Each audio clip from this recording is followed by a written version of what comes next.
तुम्ही आज सिल्वर गेला होता, बैठक झाली, काय नेमकी चर्चा झाली? हे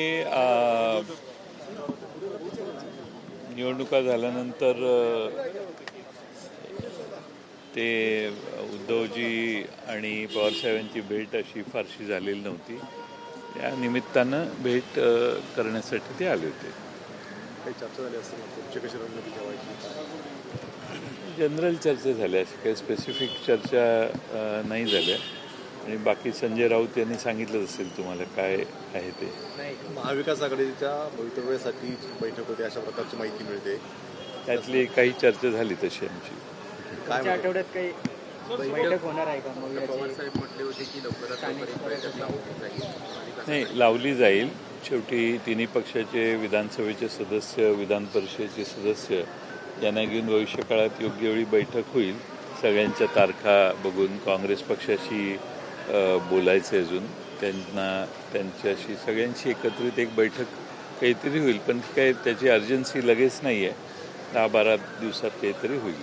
संजय राऊत आता परत पुन्हा एकदा म्हणाले आहेत की लोकसभेसाठी इंडिया आघाडीची बैठक झाली होती, विधानसभेसाठी महाविकास आघाडीची झालेली होती. आता स्थानिक स्वराज्य संस्थेसाठी कुठल्या प्रकारची आघाडी वगैरे ठरलेली नाहीये. त्यांचा निर्णय नाही झालेला, पण त्यांचं म्हणणं बरोबर आहे. अजून सर्व पक्षांना विश्वासात घेऊन निर्णय करण्याची प्रक्रिया आम्ही केलेली नाही. महाविकास आघाडी संपुष्टात तरच म्हणायचं नाही, संपुष्टात कशासाठी? निर्णय झाला नाही आणि हे निर्णय झाला नाही म्हणजे आज फक्त भेट झाली. काँग्रेस पक्षाशी आम्ही बोलणार आहे, त्याचबरोबर शेतकरी कामगार पक्ष, समाजवादी पक्ष, आमचे जे घटक पक्ष आहेत ते कालांतराने आम्ही त्यांना सगळ्यांनाच एकत्रित बोलवणार आहोत. असं म्हणायचं लोकसभेसाठी इंडिया आघाडी होती, महाविकास आघाडी फक्त विधानसभेसाठी होती, आता परत स्थानिक स्वराज्यासाठी वेगळी काहीतरी आघाडी तयार करावी लागेल. नाही, असं काही तुम्ही इतक्यात म्हणू नका. सर, शनिवारी एक राज्यस्तरीय मोर्चा काढला जातोय. राज्यामध्ये ज्या पद्धतीनं फेरमतदान असेल किंवा प्रक्रियेमध्ये हत्याकांड घडलं, त्याचबरोबर राज्यात आता लातूर आणि जळगावमध्ये 2 ऑनर किलिंग सुद्धा झाल्याची माहिती मिळते आहे. तर या सगळ्याच मुद्द्यांवर राज्यात शनिवारी मोर्चा काढला जातोय. त्यात आपल्या पक्षाचा सहभाग असेल का? मीही असं ऐकलं, परंतु आमच्या पक्षात तसा पक्षाकडे अजून कोणी संपर्क साधलेला नाही. त्यामुळं आमच्याकडे त्याची पूर्ण माहिती नाही. पण महाराष्ट्रातली परिस्थिती कायदा व सुव्यवस्थेची बघितली तर फार चिंताजनक आहे. ज्या राज्यामध्ये मंत्री असणारी लोकच रस्त्यावर जाळपोळ करण्यासाठी लोक उतरवतात आणि ज्या राज्यामध्ये पालकमंत्रीपदासाठी जाळपोळ होऊ शकते त्या राज्यात आपण जास्त काही बोलण्याची गरजच नाही. आणि आमच्या लाडकी बहीण रायगडची आहे, तिच्यावर अन्याय झालेला दिसतो एकंदरच पालकमंत्रीपदावर. सर, राहुल शेवाळेंनी एक असं वक्तव्य केलं की 23 तारखेला राजकीय भूकंप होणार आहे. आत्ताच हे नवीन सरकार स्थापन होऊन अवघे काही महिने होत आहेत आणि मोठ्या राजकीय भूकंप 23 तारखेला होणार आहे असं ते म्हणतात. काय असू शकेल हा राजकीय भूकंप? आपला काही राजकीय अंदाज? नाही, माहिती नाही. राहुल शेवाळेंनाच विचारणं योग्य ठरेल.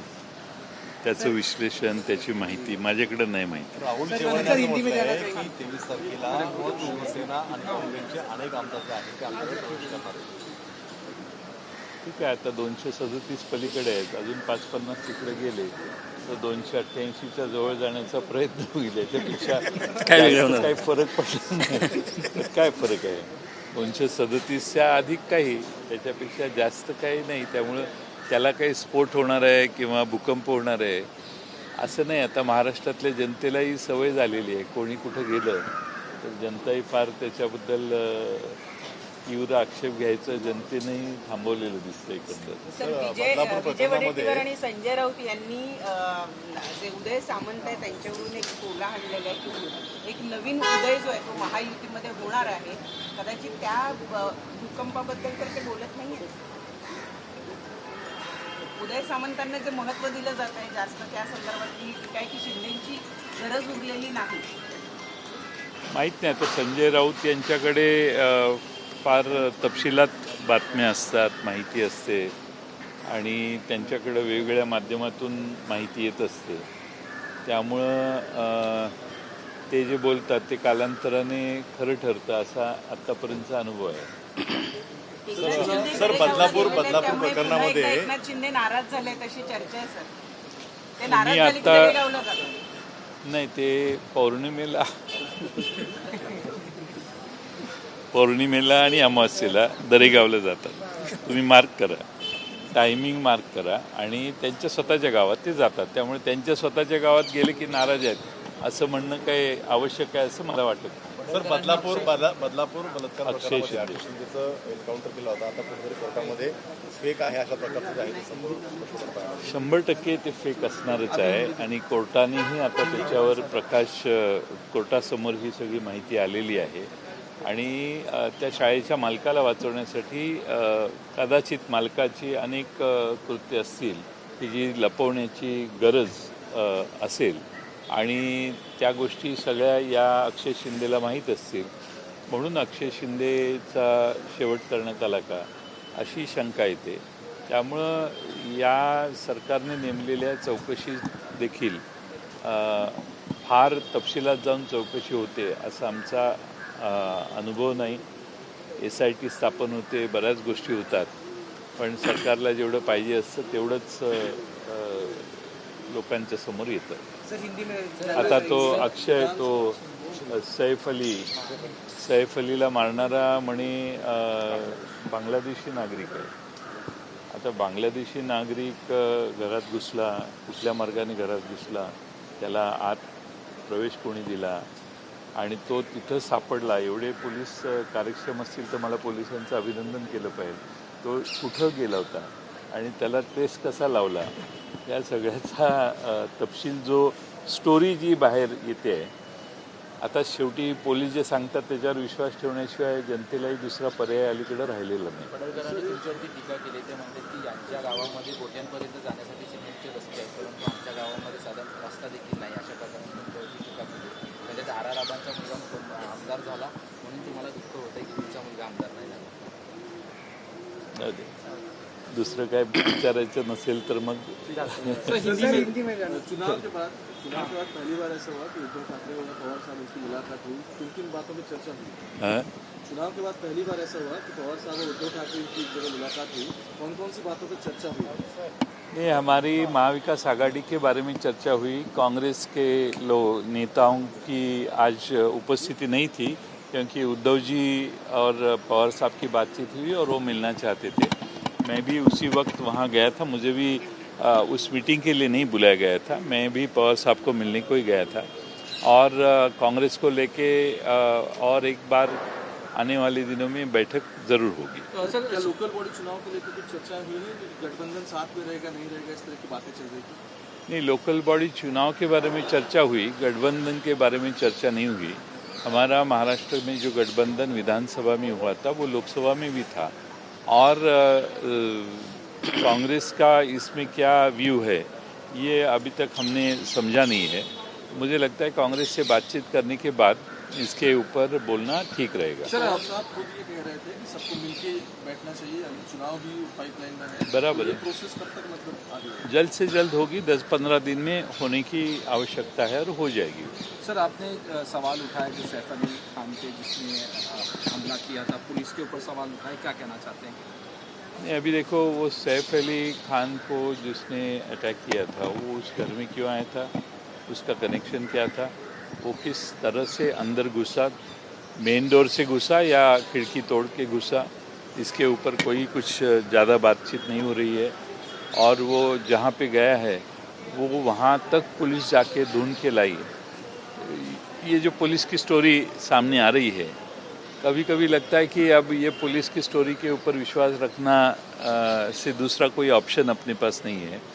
लेकिन वो बांग्लादेशी नागरिक है, वो सचमुच सैफ अली के घर में जो घुसने वाला था वो वही है क्या, वो कंफर्म करने की भी आवश्यकता है। गार्डियन मिनिस्टर को लेकर बवाल हो रहा है आजकल, 2 गार्डियन मिनिस्टर नासिक और रायगढ़ में से महाराष्ट्र ने बहुत सरकारें देखी, लेकिन पालक मंत्री की मांग के लिए रास्ते पे आके गाड़ियाँ जलाना, टायर जलाना, ये पहले बार हम देख रहे हैं।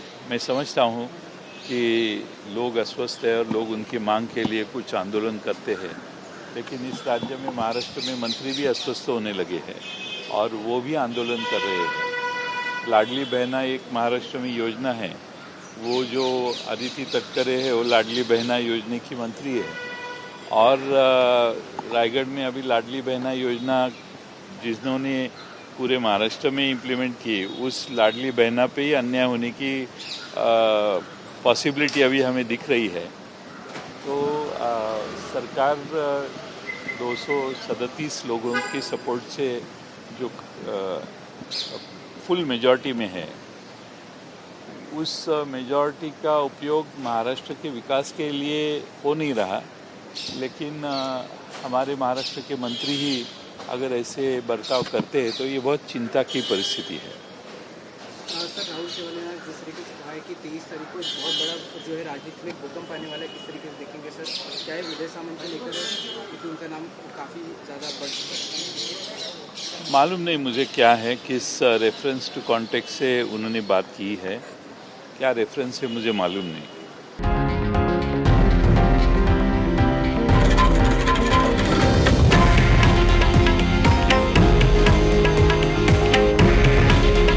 हे आहे देशातील नंबर 1 न्यूज नेटवर्क आणि आपण पाहत आहात TV9 मराठी. काळजी तुमची, हित महाराष्ट्राचं.